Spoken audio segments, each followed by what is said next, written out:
Shalom. I truly hope all is well with you and your families.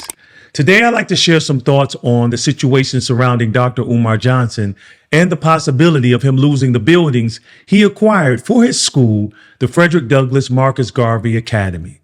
However, first, I want to make it unequivocally clear.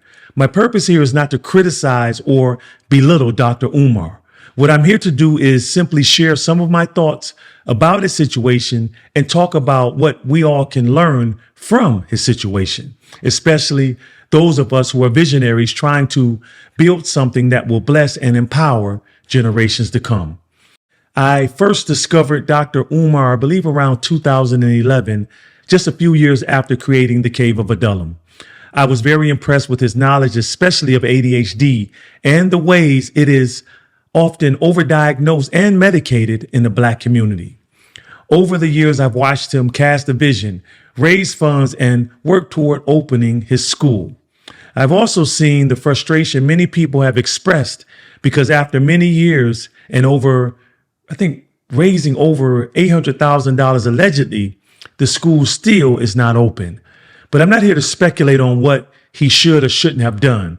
Instead, I want to talk about the reality of building something from the ground up and why it is so important to count the costs and build with the right structure in place. I founded our nonprofit, the Union, in 2003. Since then, by the grace of Yah, we've reached over 17,000 youth. And in 2016, a video of our work at the Cave of Adullam went viral, amassing over 300 million views today. That exposure helped us raise over $200,000 towards purchasing a building to expand its reach beyond the limited hours we had leasing a space just 2 days a week. At the time, the building we wanted was over $600,000. I prayed and the Most High told me to wait. The building was formerly a school, and our team knew that since it was a single purpose building, it would still be available if we exercised patience. During this waiting game, we still searched for buildings, but we found nothing. When we approached the seller 2 years later, they decreased the cost of that same building to about $464,000. As a small nonprofit, we didn't have the full amount. My wife, who is our executive director, and I had to put our personal credit on the line to make it happen. We also secured additional funding from foundations to begin phase 1 of renovations. We finished the first phase in just months before the pandemic in 2020, but we were forced to shut our doors for almost, 2 years and switch to virtual programming. As you can imagine, that was a major setback, but we didn't give up. We kept pushing, kept believing, and kept building. Over time, we secured more funding to create a beautiful courtyard and complete the renovations we needed to make the building what it is today. I'm sharing this because I want you to understand this is not easy.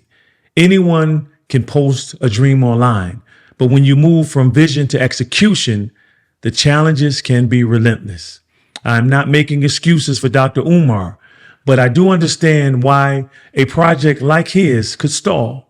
I can't count how many times I had to go to the city of Detroit buildings, safety, engineering, and environmental development. They call it BC, that's the acronym for it, to make sure that our nonprofit wasn't violating any codes. There were so many regulations I had to learn that no one tells you about.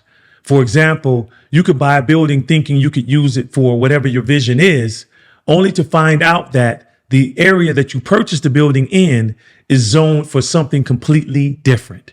Now you own a building you can't legally use the way you intended. I've met people in Detroit who've lost hundreds of thousands of dollars because of mistakes like that. And that's just zoning. Then you have inspections, permits, utilities, insurance, maintenance, and compliance with state and local laws. One misstep in any of these areas can delay your vision for years or even end it completely. One of the biggest blessings in our journey is that I have a team. Again, my wife serves as the executive director of our nonprofit.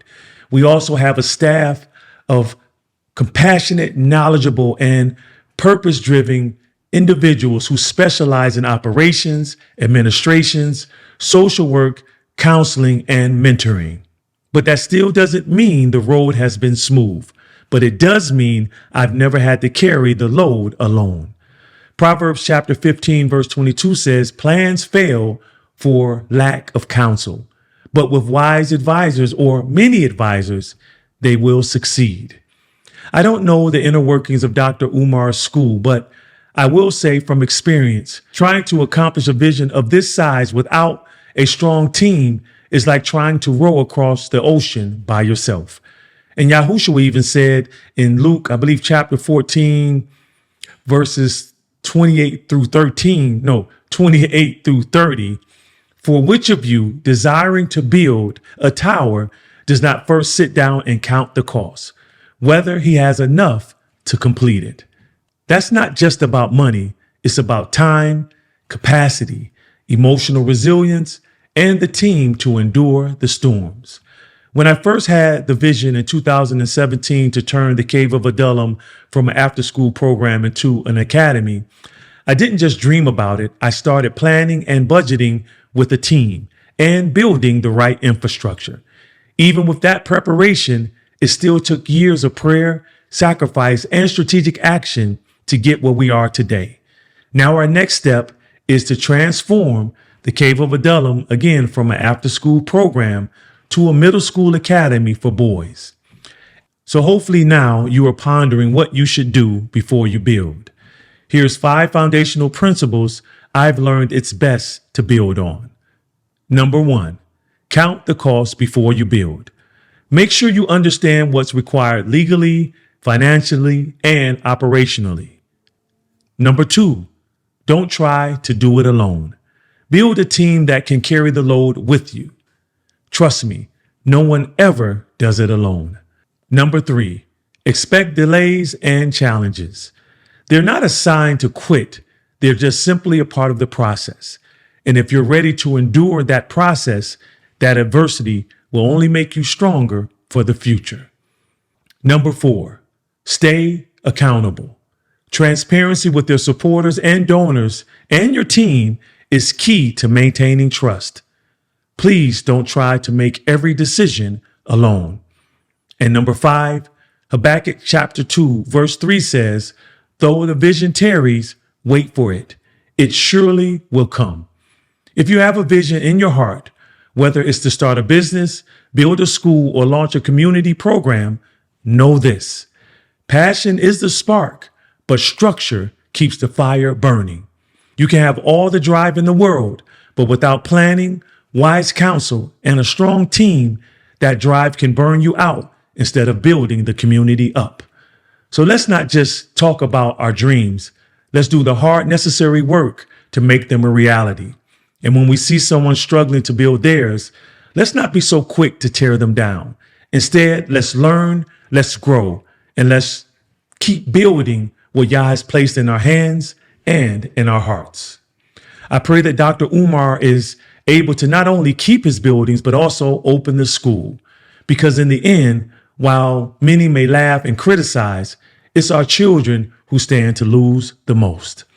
I hope this video was an encouragement to you.